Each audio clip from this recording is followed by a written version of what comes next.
और लौटो क्या हाल चाल। तो एपिसोड की शुरुआत होती है और हम सबसे पहले कुछ लोग भागते हुए बताए जाते हैं जो कि वहां पर कह रहे होते हैं कि जल्दी चलो हमारे पास समय नहीं है। और इसी के साथ फिर सीन शिफ्ट होता है और हमें मूचेन को बताया जाता है और वहां पर मूचेन पर पानी बरसाने वाले बंदे ने हमला कर दिया है। और भाई हमारा मूचेन चलता है तो वो अपनी वहां पर सोलो ऑफ डेथ मार्क का उपयोग कर लेता है और उस हमले को वहां पर कुछ समय के लिए रोक लेता है। अब ऐसा रोक ही रहा होता है तभी वो पानी बरसाने वाला आदमी कहता है कि मुझे इंतजार मत करवाओ, मैं कह रहा हूँ वो मान लो। और यह कहते ही वो अपनी हमले की पावर बढ़ाता है जिस वजह से वहां पर मूचेन हमारा पीछे घिसटने लगता है और फिर मूचेन को बहुत परेशानी आने लगती है और उसका सोलो ऑफ डेथ मार्क वहां पर कमजोर पड़ने ही वाला होता है और उसका अटैक हमारे मूचेन में लगने ही वाला होता है। तभी वहां पर शक्तियों का बना एक गणा हाथी आ जाता है और वो उस हमले को रोक लेता है और तो और वो छाता वाले आदमी को पीछे भी फेंक देता है, मतलब कि पीछे भी घिसटा देता है। अब हमें वही आदमी को बताया जाता है जिसने कि ये अभी हाल हमला रोका है। और जब मूचेन उस आदमी को देखता है तो कहता है अंकल लियू जून आप यहाँ कैसे। तो इस पर वो आदमी कहता है कि क्या तुम ठीक हो। तो मूचेन कहता है कि हाँ मैं ठीक हूँ, अगर आप थोड़ा और देर करते तो हो सकता था कि मुझे खुद ही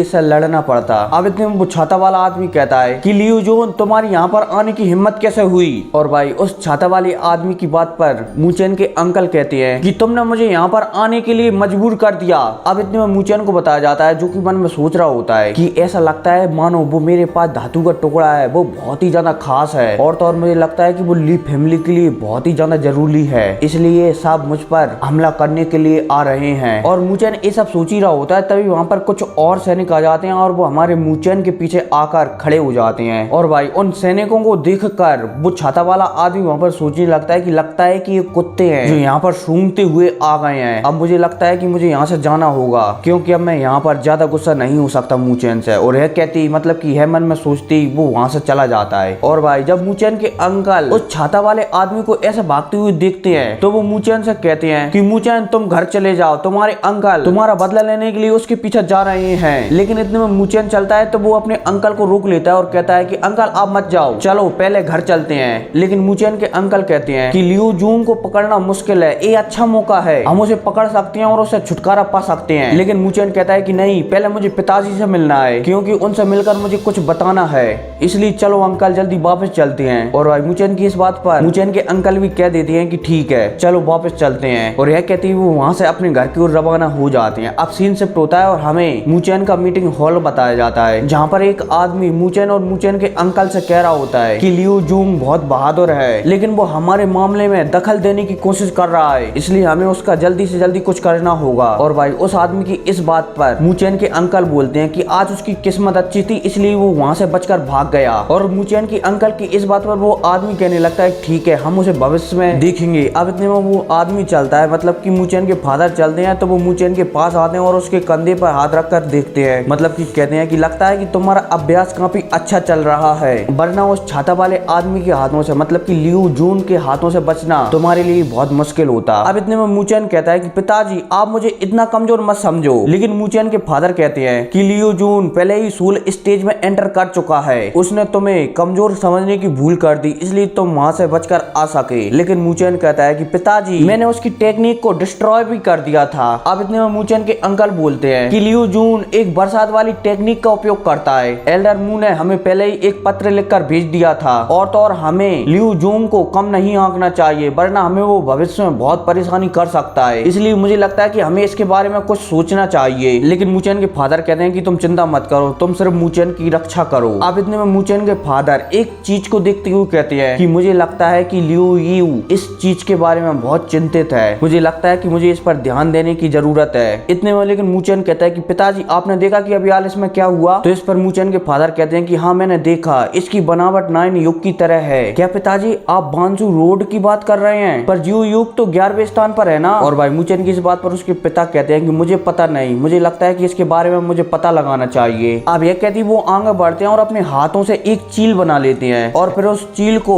वो तांबे का टुकड़ा बताने लगते हैं। और फिर थोड़ी देर तक बताने के बाद वो दोबारा से मूचेन की ओर मुड़कर कहते हैं कि बांसु रोड रैंक नंबर 1 को 85 सदी में बनी ड्रैगन मूर्तियों से डर लगता है, मेरे ख्याल से ये 9 युग होना चाहिए। लेकिन इतने में मूचेन के अंकल कहते हैं कि मेरे ख्याल से लियू यू जीव युग पर हमला करना चाहता है। क्या ऐसा हो सकता है कि इस क्रिस्टल में मतलब कि इस तांबे के टुकड़े में जीव युग के बारे में जानकारी हो, क्योंकि उसकी ताकत के हिसाब से लियू युग पर हमला करना उसके लिए संभव नहीं होगा, मतलब कि वो हिम्मत नहीं कर सकता। और भाई मूचेन मुचेन के अंकल की ऐसी बातें सुनकर मुचेन के पिताजी कहने लगते हैं कि हो सकता है कि ऐसा हो सके, मैं इसमें कुछ अपनी अंदरूनी शक्ति डालता हूँ। और यह कहती मुचेन के फादर चलते हैं तो वो अपनी कुछ शक्तियों को उस क्रिस्टल में डाल देती हैं और डालते ही उस क्रिस्टल से शक्तियां निकलती हैं और वहां पर शक्तियों के कुछ पत्थर से टुकड़े बन जाते हैं और उस पत्थर के टुकड़ों में से एक चील बाहर निकल कर आता है। लेकिन वो निकलने के बाद थोड़ी देर बाद उसी के अंदर चला जाता है और वहां पर एक छोटा सा धमाका होता है शक्तियों के साथ और सब कुछ वैसा का वैसा हो जाता है। और ये सब देखकर मुचेन के फादर कहते हैं कि मुझे लगता है कि नो युग विकास में सफल नहीं हो पाए और कहीं गायब हो गए हैं। अब इस पर कोई आश्चर्य नहीं है कि लियू यू ने हमला करने की हिम्मत की, मतलब कि हमला करने की सोच रहा है। अब इतने मुचेन के फादर और कहते हैं कि ये टुकड़ा नीदरलैंड के 9 पक्षियों के बारे में बताता है कि वो यहाँ से पूरी तरह से खत्म कैसे हो गए। मुझे लगता है कि वो जियो उक की कमजोरी का फायदा उठाने की सोच रहा है और अगर मैंने शायद सही पढ़ा है तो मुझे लगता है कि वो अभी भी हेमेक युआन में है जहाँ पर जियो युग के पहाड़ गिरे थे। अब इतने में मुचेन कहता है कि वहाँ पर तो हमारा एक क्षेत्र है और शायद हमें उससे कुछ फायदा मिल जाए। अब इसी के साथ यहाँ पर सीन शिफ्ट हो जाता है और हमें दोबारा से उसी आदमी को बताया जाता है, मतलब कि वो छाता वाले आदमी को बताया जाता है और वो एक आदमी से कह रहा होता है वहाँ पर कि मुझे माफ करना, मैं उस बच्चे से वो तांबे का टुकड़ा नहीं ले सका। और यह सुनकर वो बड़ा भाई गुस्सा हो जाता है और वो एक हमला उस छाता वाले आदमी पर कर देता है। तुमसे एक छोटा सा काम नहीं बना। लेकिन वो छाता वाला आदमी कहता है कि बड़े भाई शांत हो जाओ, हमारे पास और मौके आएंगे उस तांबे के टुकड़े को लेने के। लेकिन इतने में वो आदमी कहता है कि चुप रहो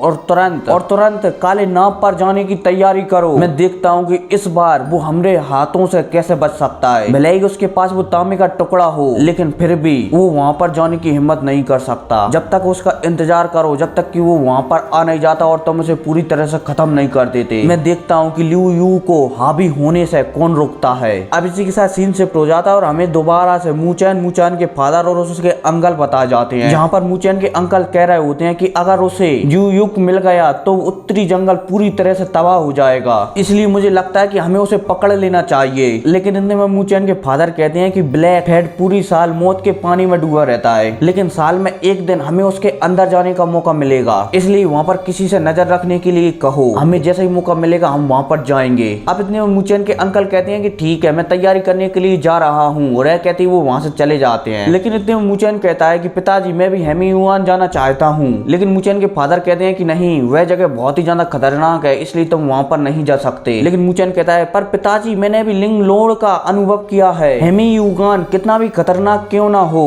पर उसकी तुलना लिंगलू रोड से नहीं की जा सकती। लेकिन इतने में मुचेन के फादर चलते हैं तो वो उसे प्यार से मना करते हैं कि नहीं, जब तक तुम सोल स्टेज में नहीं पहुंच जाते जब तक तुम वहाँ पर नहीं जा सकते। अब यह कहती वो वहाँ से जाने लगते हैं। लेकिन तभी मुचेन को कुछ याद आता है और वो अपने फादर से पूछता है कि पिताजी जब मैं बुद्धा आर्ट्स टेक्निक को प्रैक्टिस कर रहा था तो मुझे थोड़ी वो अजीब लगी, ऐसा लगता है कि उसमें कुछ खास हो। और भाई मुचेन की ऐसी बातें सुनकर उसके पिता रुक जाते हैं वहाँ पर और फिर मुचेन की माँ के बारे में बताते हैं कि तुम्हारी माँ बहुत ही ज्यादा खास थी और तो और मैंने कभी भी उससे इस बारे में नहीं पूछा है, लेकिन तुम्हारे अंदर तुम्हारी माँ का खून है, इसलिए हो सकता है कि तुम भी खास हो।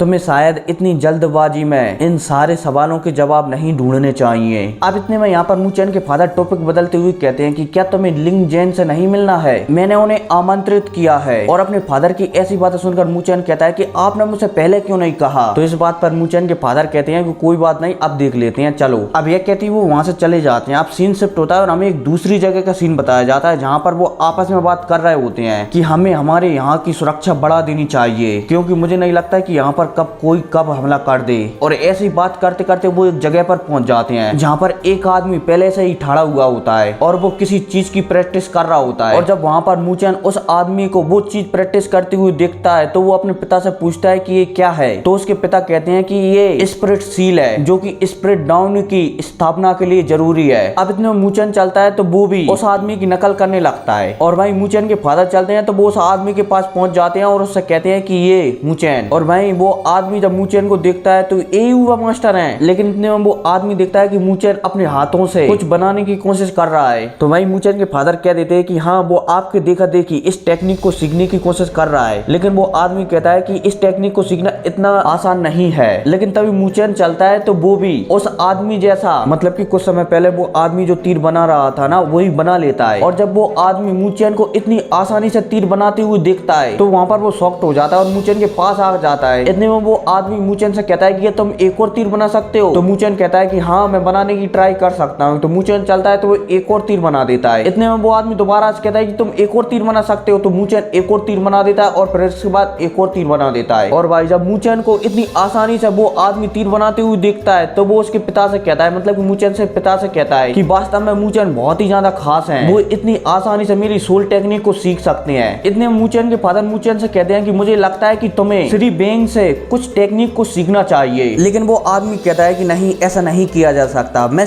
युवा मास्टर का शिक्षक बनने के काबिल नहीं हूँ, लेकिन मैं इन्हें कुछ तो सिखा ही सकता हूँ। अब यह कहते ही वो हमारे मूचेन को एक चीज बताता है और उस चीज को बताने के बाद वो हमारे मूचेन को 2 नए स्क्रॉल दे देता है और कहता है कि हालांकि ये प्रथम स्तरीय स्प्रिट स्क्रॉल तो नहीं है, लेकिन ये यंग मास्टर के लिए एकदम सही है, इसलिए चलो इनका अभ्यास करते हैं। और भाई हमारा मूचेन चलता है तो वो भी उन स्क्रॉलों को ले लेता है और मास्टर से धन्यवाद कहता है। और भाई फिर वो आदमी मतलब कि मास्टर बेग कहती है कि यंग मास्टर वास्तव में बहुत ही प्रतिभाशाली हैं। और फिर इसके बाद यहाँ पर थोड़ी बहुत और बातें होती हैं और हमारा मूचेन कह देता है कि ठीक है, मैं इनका ध्यान रखूंगा। और भाई मूचेन के फादर भी मूचेन के बारे में कुछ सोचने लगते हैं और फिर इसी के साथ सीन शिफ्ट होता है और हमें मूचेन को ट्रेनिंग करते हुए बताया जाता है। और जब मूचेन वहाँ पर ट्रेनिंग खत्म कर लेता है तो वो लिंग डोंग जोंग के अंतिम चरण में पहुंच जाता है और फिर वो कहता है कि अब शायद पिताजी के पास कोई भी कारण नहीं होगा मुझे वहाँ पर ले जाने के लिए, मतलब कि मुझे वहाँ पर जाने से मना करने के लिए। और भाई फिर वो एक स्क्रॉल को हाथ में ले लेता है और सोचता है कि अभी समय है, इसलिए मैं इस स्क्रॉल को सीख लेता हूँ। और यह कहती वो बाहर आ जाता है और इस स्क्रॉल में मतलब कि वहाँ पर एक नई टेक्निक को सीखने लगता है और फाइनली कुछ दिनों तक मेहनत करने के बाद वो उस टेक्निक को सीख ही लेता है। अब इसी के साथ सीन शिफ्ट होता है और हमें कुछ दिन बाद का सीन बताया जाता है जहाँ पर मूचेन के अंकल कह रहे होते हैं कि लियो और बाकी के लोग वहाँ के लिए निकल चुके हैं। और भाई मूचेन के फादर भी कह देते हैं कि क्या